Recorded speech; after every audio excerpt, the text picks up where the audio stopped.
health and a little wealth and a lot of love. The other topic that I think would be helpful to discuss that makes a lot of us uncomfortable is just salary negotiations. And, they say the squeaky wheel gets the oil, but give us a little bit of guidance there, especially for some of us that maybe are new to the professional world, that have been in graduate school or training for years and years and don't really know, aren't really savvy in that aspect. Yeah, well, there's many ways that you can do salary negotiations. In my mind, you can do salary negotiations.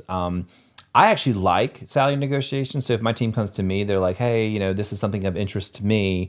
What can I do to get there?" And so if you do it in a healthy way, it starts with the conversation.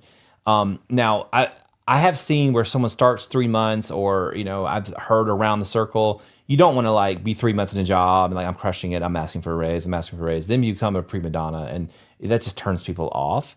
So first thing I would say is focus on your contributions and to your organization's goals and the overall goals. Anytime I've ever asked for an increase in salary, I don't just go in there and say, I want blah, blah, blah. I come extremely rehearsed.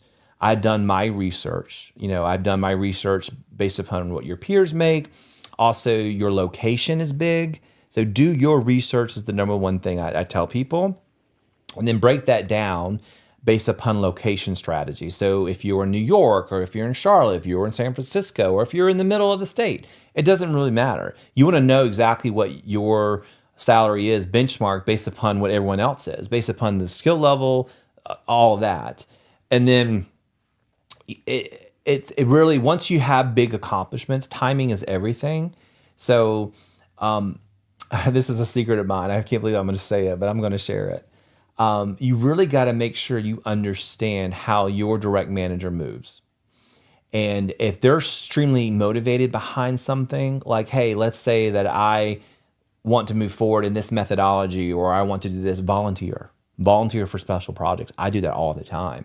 I add value first. And then once the value is shown, I don't come in there and say, you're going to give me a raise and then add value. No. I add value first. I build that trust, build that confidence. And then over time, I tell them, I said, if they're a really good manager, they will listen. And I say this, I'm really motivated by this, and it's not money all the time, right? Mm-hmm. And there could be some non-salary negotiations and benefits.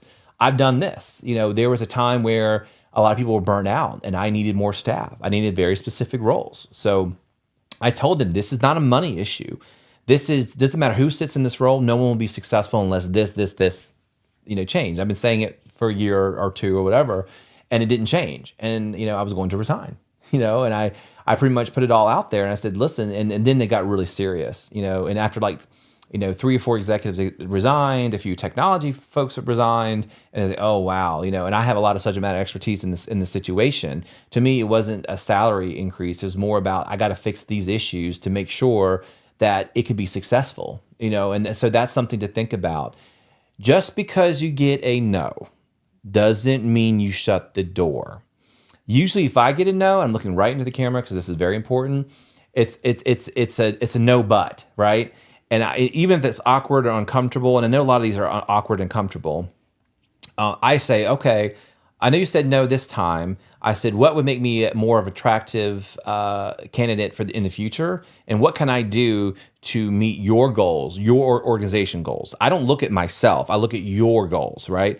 And then that ultimately is very, very helpful as well. Because, it's not a no. It's like, can we have this conversation again in 3 months or in 6 months? And also understand your timing.